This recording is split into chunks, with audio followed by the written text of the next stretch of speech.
Okay, I want to show you how to prepare to grow anything out of seeds. It's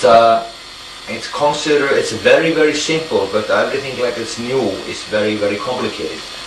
So the beginning is usually done the same way. We try to store the seeds because so the bugs and things like that doesn't come into it. I put the seed bags that I buy a seed bags like this. This is upside down, but it's organic grown seeds that I buy through the mail orders. And then when they come home, I usually put them into plastic bags, and then the plastic bag in a tote just to protect them from any bugs or something that they will come into it. What I usually now will do with those beautiful seeds is that I will put them in a jar, and I will put them in the jar, and whatever we want to use. If we're going to use it for renewal, like I wouldn't put more than this. That would be enough for 2 jars that will soak and sprouted and like that. But in this case, I'm going to soak it for growing. I'm going to grow wheatgrass in this, so I need to fill this whole thing up. We just take the amount of seeds that we need for each preparation, whatever we are going to do. In this case, I'm going to plant this out. Use most of the seeds for growing grass. So I need quite a bit of seeds because I grow quite a bit downstairs of this. Everything, whatever we are doing, if it is for the wheatgrass, for the sunflower seed, buckwheat, or whatever it is, we always do everything on the same way. We take a screen, any screen that is cut a screen that's like a screen from the window screen. I buy that in a hardware store, and you can see how the screen is. How it is the same screen that's in your windows. I just cut a piece out of it, and then I put it over the jar. Take a rubber band, and put around it. This is how simple this is. You always have to have it open with a screen. You could put a cloth over. That's seed cloth or something like that. What you do now, you fill up the jar with cold water. And when it is all filled up, I just shake it a little bit. And I just fill it up. And what I do now, I just put it somewhere aside. I put it just somewhere aside, like in a room, like here. So it's like I leave it here for 8 to 10 hours. It's very good to do it in the evening when you go to bed. And next morning what you do, you take this jar next morning, and you take it, then it is ready soaked, and you just dust it out. You might, after you have dumped most of the water out, you might fill it up again just to clean up the seeds, because they will be much more colorful broken up, because there is every single seed that you have has a protection around them to protect them to be stored for thousands of years.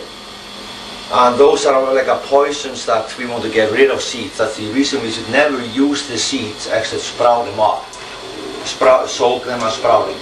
You can use, for a sprout rack, you can just use a grain, like a rack like this. Everybody knows what it is, very simple thing. And you leave it pretty much like this, 45 to 60 degrees up. And you leave it here. I personally have a sprout rack that I got. So the water drips in, runs around here and into the sink. So you can see how it just runs around here, and the water comes out, and whatever runs into the sink. I do it because I'm pretty hooked on all of these things to sprout and like that. So I sometimes have 6 jars here filled in this rack. But there's no need for most people to have this kind of thing. It's hard to build and something like that. So you can just get this rack and leave it in here. And the indication when the seeds are fully sprouted and the perfect sprouted is when the sprouts of the seeds that is as long as the seed by itself. When the sprout comes out, and that is the perfect indication. I will show you a little bit overgrown sprouts, tiny little bit, and you see the sprouts are a little bit, quite a bit longer than the seeds.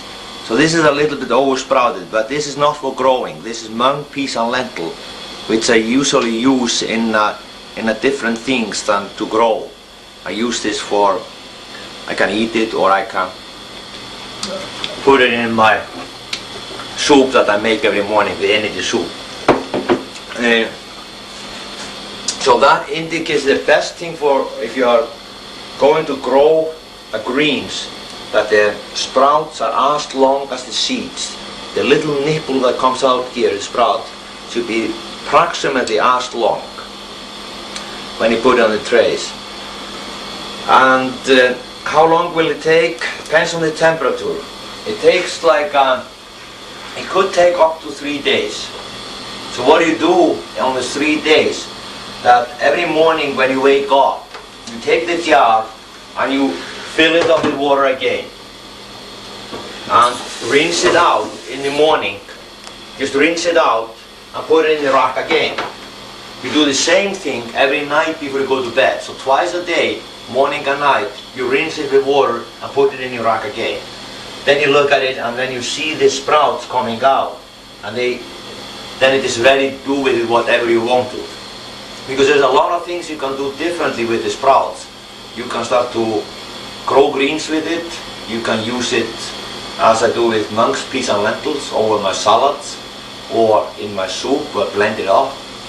Or you can make a drink that we call Rico drink, which we'll come to later, which is very, very important in all this whole thing when you start to understand about, really about how simple nutrition is through your body.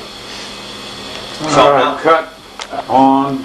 Okay, now I want to show you how to make a drink called Rico drink. It's Dr.Ann, who is the founder of this whole thing, and started this off 4 years ago. She named it this drink. It is like the most important drink to make, to have around the home if you are blending anything up, any vegetables, salads or anything, because it has so many good things in it, which is really too long to talk about.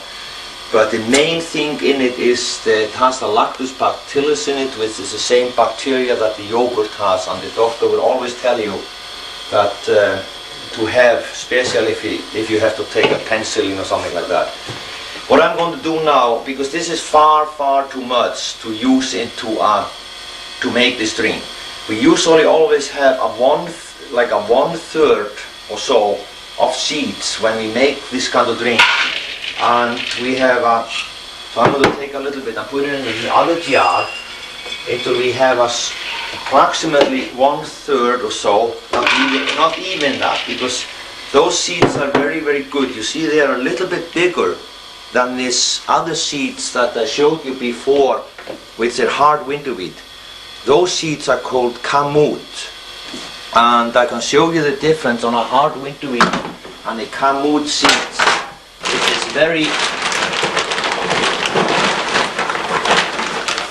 is very, very interesting to know a little bit about the history of those two seeds. Those are the hard winter wheat seeds, which are the grass, to grow the grass on the ground that we walk on, and to wheatgrass. Those are the kamut seeds. The kamut seeds came from a pyramid in Mexico. They opened up the center and they thought there was a gold there. It hadn't been opened up for 5,000 years, but the whole pyramid was filled with seeds. So they started to grow them, and they grew them into a grass, and that grass is much, much taller and much, much greener than regular grass is.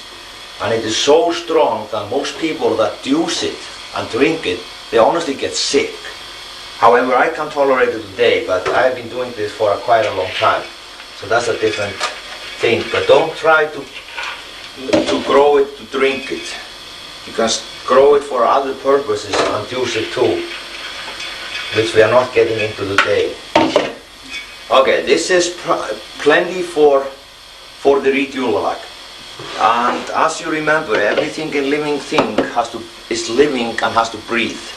So we do the same thing. We put the screen over, simple screen over the jar, put a one rubber band around it, and then we fill the jar off. Fill it all the way up to the brim, because the more you fill it up, the more you get out of it. And when you start to do this, you start to get very greedy about it. You will never have enough. We fill this up, and what we do now, we take this jar with this water in, and the best thing to do is mark it off. So what we do now, we mark it off, because now we should let it stand for 48 hours with this water. So now we have to mark it up. So I mark it up like, it's not very well written. So I just put a sticker on here that pour off 2 days later, and then I pour this off into a container that I store in my refrigerator. I pour it up 2 days later, and then I can pour up twice more. But the second pour off and third pour off doesn't have to be soaked more than 24 hours.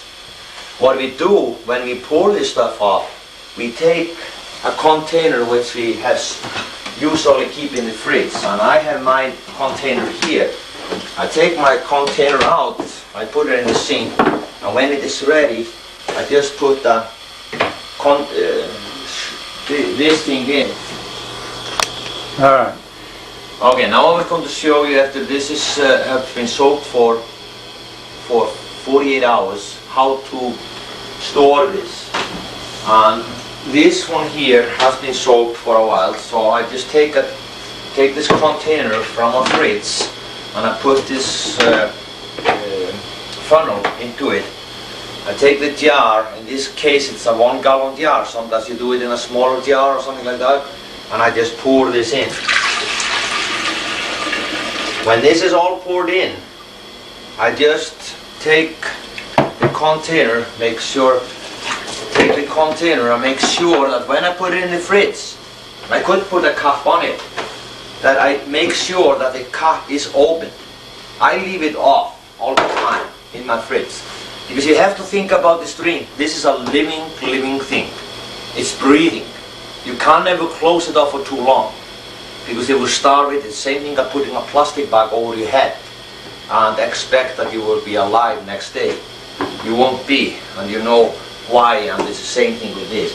So if you think about all of this stuff as living thing, then you realize that we can handle anything like this for a long time, or store it for a long time, just if we respect the life in all of this stuff. Because this is a living thing for a living people, and it is, if you heat this thing, if you heat any of this over 118 degrees, you kill the enzymes and the life dies in it.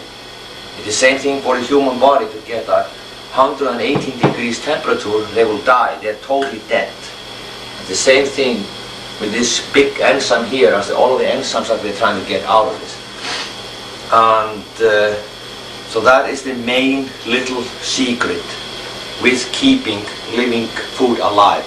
Just letting it breathe and treat it more or less like a living thing.